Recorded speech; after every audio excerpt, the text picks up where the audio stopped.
Hello students, आज का जो हमारा टॉपिक है वो है टाइप्स ऑफ नेफ्रॉन। तो आप यहाँ पर देख सकते हैं टाइप्स ऑफ नेफ्रॉन के अंदर दो टाइप के नेफ्रॉन होते हैं, कॉर्टिकल और मेड्यूलरी नेफ्रॉन। कॉर्टिकल नेफ्रॉन वो होते हैं जो किडनी के कॉर्टेक्स पार्ट में होते हैं, जैसे कि आप यहाँ पर देख सकते हैं। A cortical nephron is a microscopic structural and functional unit of kidney with a short loop of Henle which penetrates only in the outer renal medulla। इस लाइन का ये मतलब है कि जो कॉर्टिकल नेफ्रॉन होते हैं उनके अंदर जो लूप ऑफ हेनले होता है, लूप ऑफ हेनले कहाँ पर होता है? लूप ऑफ हेनले ये यू शेप जो स्ट्रक्चर आप यहाँ पर ये देख रहे हैं, लूप ऑफ हेनले, ये कॉर्टिकल नेफ्रॉन के अंदर शॉर्ट होता है और जो मेड्यूलरी नेफ्रॉन होते हैं उनके अंदर बड़ा होता है। तो जो ये है दोनों के अंदर मेजर डिफरेंस है, कॉर्टिकल नेफ्रॉन और जक्स्ट्रा मेड्यूलरी नेफ्रॉन। ये पिक आपको थोड़ी सी ब्लर दिखेगी तो आप थोड़ा सा इसमें एडजस्ट करना, तो जब भी होगा मैं इसकी नई पिक आपको डाल दूँगी। तो यही मेन डिफरेंस है इसके अंदर कि कॉर्टिकल नेफ्रॉन जो होता है वो उसके अंदर लूप ऑफ हेनले छोटा होता है और वो रीनल मेड्यूला पार्ट के अंदर थोड़ा सा अंदर की तरफ पेनिट्रेट करता है। पेनिट्रेट यानी कि धंसता है। तो a Malpighian corpuscle of this nephron are located in the outer part of the renal cortex. Malpighian जो ट्यूब होती है, मालफिगियन कार्पसल मतलब बोमन्स कैप्सूल का पार्ट जो होता है वो थोड़ा सा ऊपर की तरफ इसके अंदर, ये जो है बोमन्स कैप्सूल, ये जो है नेटवर्क ऑफ कैपिलरीज, ये थोड़ा बाहर की तरफ होगा कॉर्टिकल के अंदर। और जो बोमन्स कैप्सूल के अंदर है, जो बोमन्स कैप्सूल का जो पार्ट है मेड्यूलरी के अंदर वो थोड़ा सा इनसाइड है, अंदर की तरफ है। और यहाँ पर जो ये पूरा जो पार्ट आप देख रहे हो, पीसीटी, डीसीटी, बोमन्स कैप्सूल, इसी जो ये पूरा पोर्शन है इसको मालफिगियन कार्पसल बोलते हैं। मालफिगियन कार्पसल मतलब सेल। तो ये जो पार्ट है ये थोड़ा बाहर की तरफ निकला हुआ है कॉर्टिकल के अंदर, और जो ये लूप ऑफ हेनले वो शॉर्ट में है। और मेड्यूलरी के अंदर जो है ये मालफिगियन पूरा जो कार्पसल है, Bowman's capsule, distal tubule, proximal convoluted tubule, ये थोड़ा सा अंदर की तरफ आपको नजर आएगा। तो दोनों के अंदर मेन यही डिफरेंस है। देन 85% हमारी बॉडी के अंदर ये वाला कॉर्टिकल नेफ्रॉन जो होता है वो ह्यूमन किडनी के अंदर प्रेजेंट होता है 85%, जो कि हमारे बॉडी में किडनी में रेगुलेशन और एक्सक्रीटरी फंक्शन का काम करता है। एक्सक्रीटरी फंक्शन मतलब अपशिष्ट पदार्थों का हमारी बॉडी में से बाहर निकलना, और रेगुलेशन मतलब हमारे बॉडी के टेम्परेचर को कंट्रोल करना। तो at the beginning of the cortical nephron the outer renal cortex is located a small network of capillaries called glomerulus. तो ग्लोमेरुलस क्या होता है? ग्लोमेरुलस बोमन्स कैप्सूल के अंदर जो नेटवर्क ऑफ कैपिलरीज नज़र आती है, या बोमन्स कैप्सूल के अंदर ये जो कैपिलरीज बनती है, आर्टरीज की जो नेटवर्क बनता है, इसको हम बोलते हैं ग्लोमेरुलस। तो यही इसके अंदर है कॉर्टिकल नेफ्रॉन के अंदर।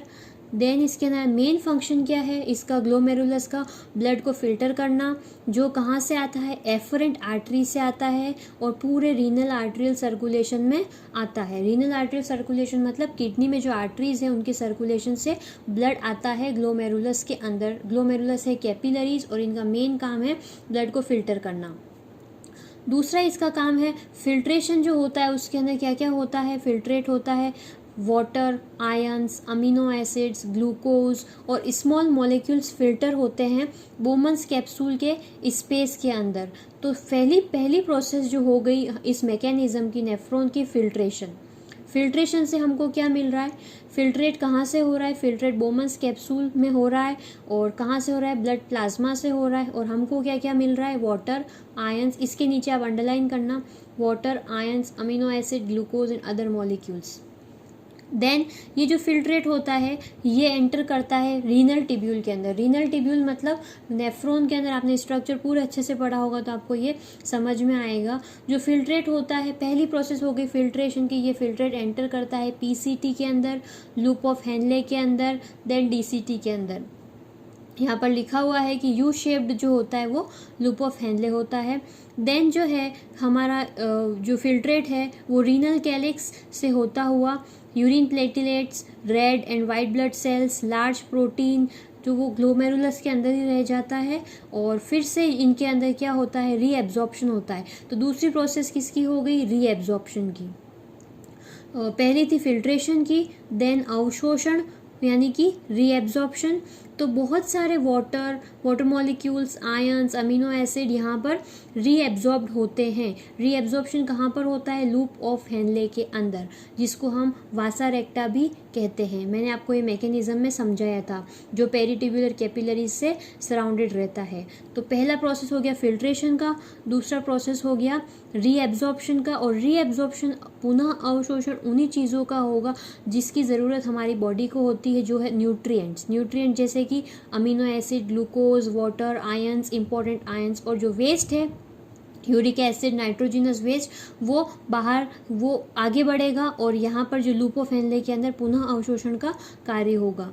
देन अब हम देखते हैं तो दो मेन डिफरेंस है दोनों के अंदर, कॉर्टिकल और जक्स्ट्रामेडुलरी नेफ्रॉन के अंदर। एक तो लूप ऑफ हेनले कॉर्टिकल के अंदर छोटा होता है और जक्स्ट्रामेडुलरी के अंदर लूप ऑफ हेनले बड़ा होता है। और जो मालफिगिन कार्पसल के अंदर आता है बोमन्स कैप्सूल, ग्लोमेरुलस और पीसीटी और डीसीटी। तो आप ये लिख लेना कि मालफिगिन कार्पसल क्या होता है। तो कॉर्टिकल के अंदर थोड़ा सा आप जैसे डायग्राम में देख सकते हैं, कॉर्टिकल के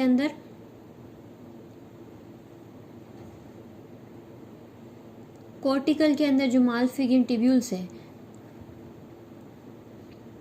थोड़ा बाहर की तरफ होगा। ये पूरा स्ट्रक्चर मालफिगिन ट्यूब्यूल कार्पसल है, तो ये पूरा कॉर्टिकल के अंदर बाहर होगा और मेड्यूलरी के अंदर इनसाइड होगा। तो ये दो मेन डिफरेंस है कॉर्टिकल और जक्स्ट्रामेडुलरी के अंदर।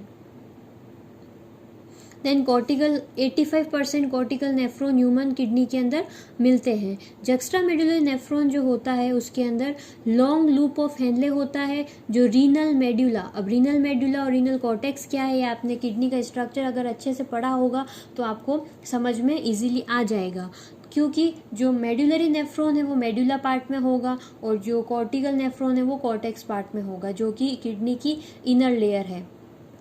Renal corpuscle of this nephrons are close to the renal medulla. वही हो गए रीनल कार्पसल, मालफिगिन कार्पसल, एक ही बात है, जिसके अंदर 4 पूरे पार्ट आएंगे नेफ्रॉन के, बोमन्स कैप्सूल, ग्लोमेरुलस, पीसीटी और डीसीटी। तो ये थोड़ा सा रीनल मेड्यूला के पास में जुड़े हुए रहते हैं। और जक्स्ट्रामेडुलरी नेफ्रॉन आपको बर्ड्स और मैमल्स के अंदर नजर आएंगे और 15% नेफ्रॉन्स ऐसे ह्यूमन किडनी के अंदर प्रेजेंट होते हैं। At the beginning of each of them, सब में लार्ज ग्लोमेरुलस होगा और अगर ज़्यादा लार्ज होगा तो फिल्ट्रेशन की जो रेट है वो ज़्यादा होगी कॉर्टिकल नेफ्रॉन के अंदर। जो लॉन्ग लूप ऑफ हेनले है वो हमेशा वासा रेक्टा पेरिट्यूबुलर कैपिलरीज के नेटवर्क से जुड़ा हुआ रहता है। देन जक्स्ट्रामेडुलरी नेफ्रॉन के अंदर और डाइल्यूशन होता है यूरिन के फॉर्म में, और डिपेंड करता है कि वाटर का कितना एब्जॉर्प्शन हुआ है वासा रेक्टा के अंदर। जितना ज़्यादा एब्जॉर्प्शन होगा यूरिन उतना या तो कंसनट्रेटेड होगा या डाइल्यूटेड होगा।